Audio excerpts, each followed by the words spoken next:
Bismillahirrahmanirrahim. Assalamualaikum warahmatullahi wabarakatuh. Selamat pagi anak-anak. Bertemu kembali dengan saya. Ya, kita sudah hampir dua tahun kita nggak bertemu.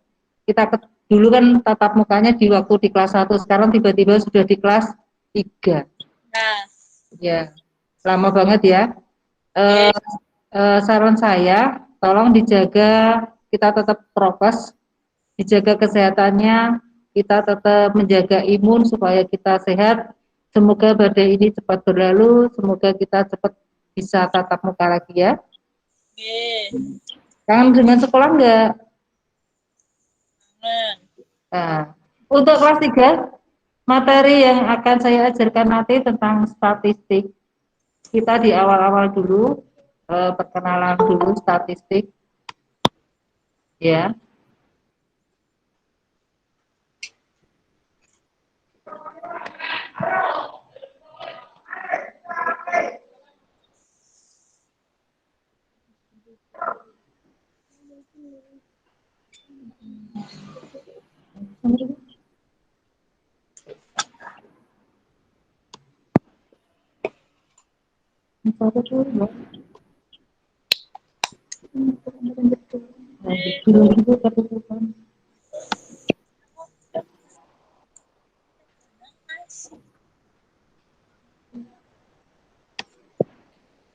Ya, Anda lihat di layar itu,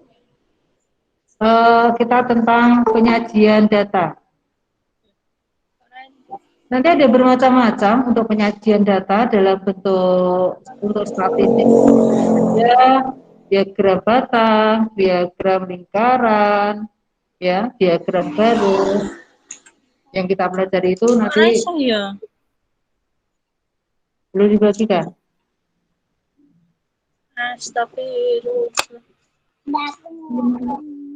Ya, dulu.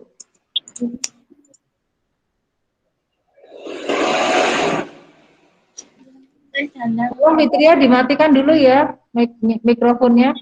Ya. Ya.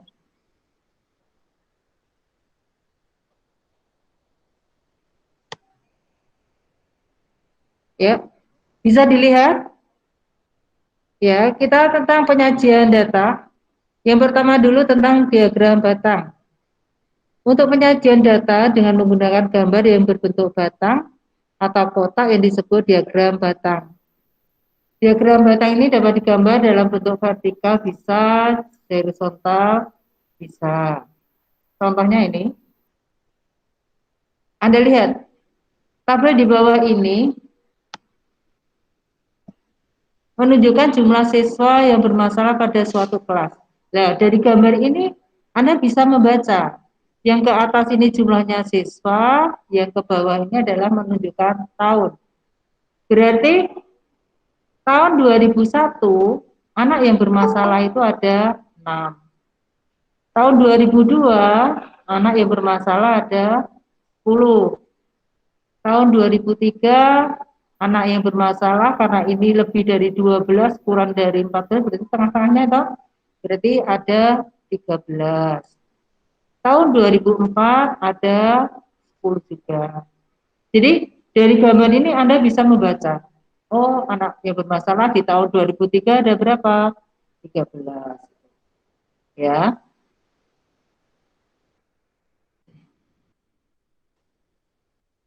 Kemudian contoh yang kedua, diagram batang berikut itu menggambarkan kondisi lulusan pada suatu SMK di tahun 1992 sampai dengan 1996. Banyaknya lulusan yang tidak menganggur selama tahun 2992 sampai 1995 itu ada berapa? Yang tidak menganggur. Anda lihat dari gambar ini.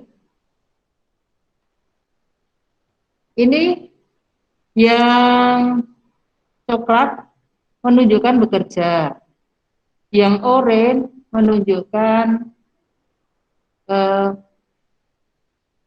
sekolah, Yang merah itu menganggur. Jadi diagram batangnya ini ada 3. Ini yang bekerja, ini yang melanjutkan kuliah, yang ini yang menganggur. Tahun 1092, tadi yang ditanyakan yang tidak menganggur, berarti yang bekerja dan melanjutkan sekolah.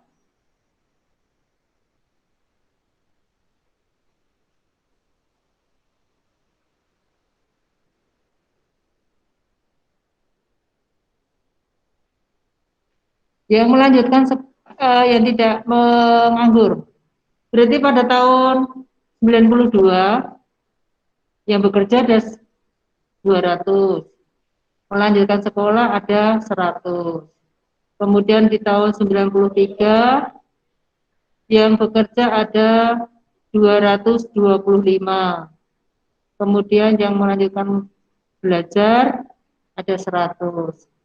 94 yang bekerja itu ada 200, yang melanjutkan belajar itu ada 75, karena ini di antara 50 sama 100.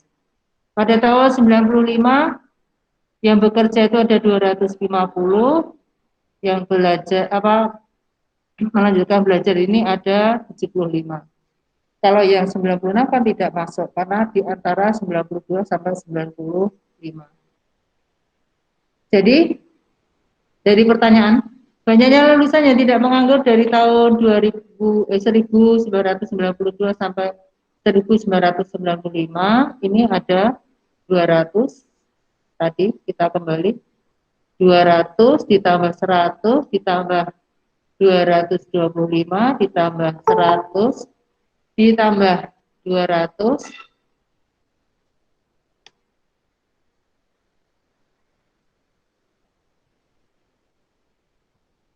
ya. Saya ulangi, 200 tambah 100 tambah 225 tambah 100 tambah 200 tambah 75 tambah 250 tambah 75. Sehingga jumlahnya ada 1225. Jelas tak?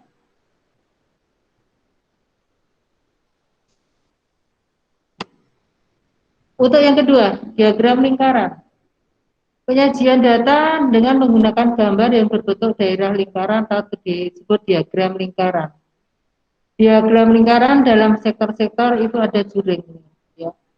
Satu lingkaran penuh ini ada 360 derajat. Jadi kalau contoh pertama, diagram berikut menunjukkan cara murid-murid suatu SMK datang ke sekolah. Jika jumlah muridnya itu 480, maka banyaknya siswa yang datang ke sekolah berjalan kaki itu ada berapa? Anda lihat, kalau segini itu 360, kita cari jalan kaki itu berarti 360 dikurangi ya bersepeda, yang mau naik bis, yang naik motor itu jumlahnya dari jalan kaki. Sehingga jumlahnya 360 derajat dikurangi 60 dalam kurung ditambah 72 tambah 45 sehingga hasilnya adalah 183 derajat. Sehingga banyaknya siswa yang berjalan kaki ke sekolah itu 180 derajat dibagi 360 kali jumlah siswa 480. Hasilnya adalah 244.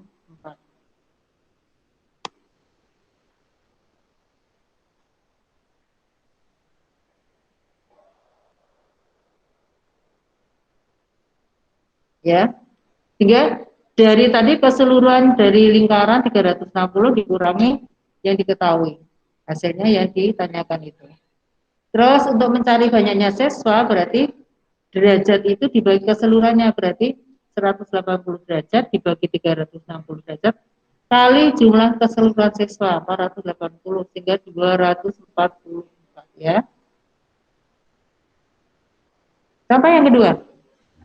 Hasil penelusuran tamatan pada sebuah SMK dinyatakan dengan diagram berikut. Jika jumlah yang bekerja itu 135, maka banyaknya tamatan yang melanjutkan kuliah ada berapa? Satu lingkaran ini ada berapa persen? 100 kan? Nah, sekarang yang ini kan seperempatnya, yang wira swasta, berarti ini seperempatnya dari 100 itu berapa? 25%. Bekerja 45%, menganggur 10%, maka untuk yang melanjutkan kuliah, kan bisa dihitung, hingga 100% dikurangi 25% dikurangi 45 dikurangi 10. Sehingga hasilnya adalah 20%. Sehingga banyaknya tamatan yang melanjutkan kuliah itu 20% per 45, karena yang diketahui di 45 kali 135 hasilnya 60 orang.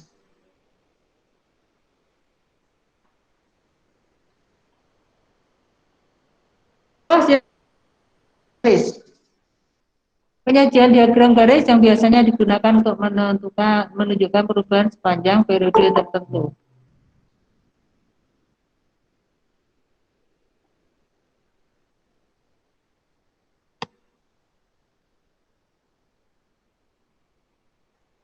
Ya, contohnya data lulusan SMK Nusantara yang bekerja sesuai dengan bidangnya pada tahun 2003 sampai 2007 sebagai berikut. Buatlah diagram garisnya. 2003 ada 80, 2004 ada 100,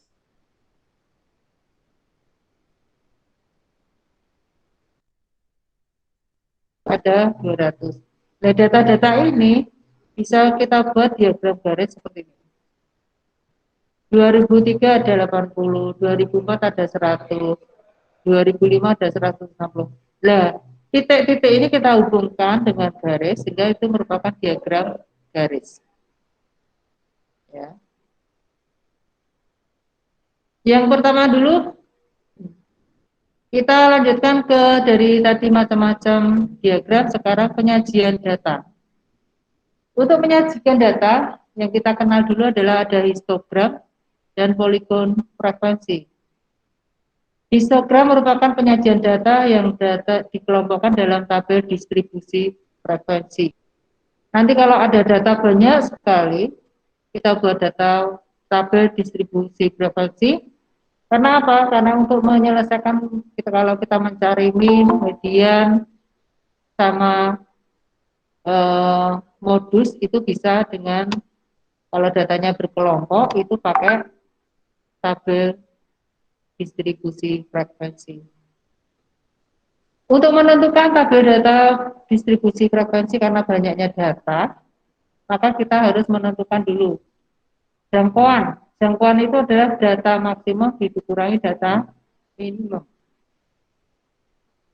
Kemudian K, interval kelas, itu rumusnya adalah 1 kali plus 3,3 log M. Itu menunjukkan banyaknya data. Kalau 50 berarti log 50. Yang ketiga, menentukan panjang kelas interval. P sama dengan J per K, jangkauan per kelas. Contohnya ini, dari hasil matematika didapat data sebagai berikut. Kalau Anda disuruh menentukan histogram dan poligon frekuensi, kita lihat dulu data frekuensi ini dulu. Ini terbagi 7 kelas, ya. Kelas yang pertama, kelas yang kedua, kelas yang ketiga, kelas yang keempat, dan seterusnya. Kelas yang pertama tadi 38 sampai 45. Kelas yang kedua 46 sampai 53. Kelas yang ketiga 54 sampai 61. Kelas yang keempat 62 sampai 69. Kelas yang ketiga 70 sampai 77. Kelas yang keempat, maaf, kelas yang keenam 78 sampai 85. Kelas yang ketujuh 86 sampai 93. Terus ini frekuensinya. Dan nilai tengah itu didapat dari mana? Ini namanya batas bawah. Ini namanya batas atas. Jadi batas bawahnya 38, batas atasnya 45. Yang kelas kedua batas bawahnya 46, batas atasnya 53. Terus ini 70. Kelas yang kelima berarti batas bawahnya 70, batas atasnya 77. Terus ada tambahan tepi bawah. Tepi bawah itu adalah batas bawah dikurangi 0,5. Kalau 38 dikurangi 0,5 berarti tepi bawahnya adalah 37,5.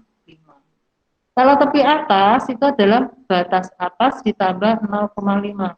Hingga 45 tambah 0,5 berarti 45,5. Tepi bawah kelas ketujuh berarti yang paling bawah ini. Tepi bawahnya berarti 85,5. Tepi atasnya 93,5. Nah, kalau yang nilai tengah ini adalah 38 ditambah 45 dibagi 2. Ketemunya 41,5. Tepi tengah kelas kedua berarti 46 tambah 53 dibagi 2, 49,5. Dan seterusnya. Berarti ini merupakan titik tengahnya kelas ke-6. 78 ditambah 85 itu 81, ya. Ini tadi batas bawahnya ini seperti tadi rumusnya tepi bawah kelas itu adalah batas bawah dikurangi 0,5. Kalau tepi atas itu batas atas ditambah 0,5. Nah,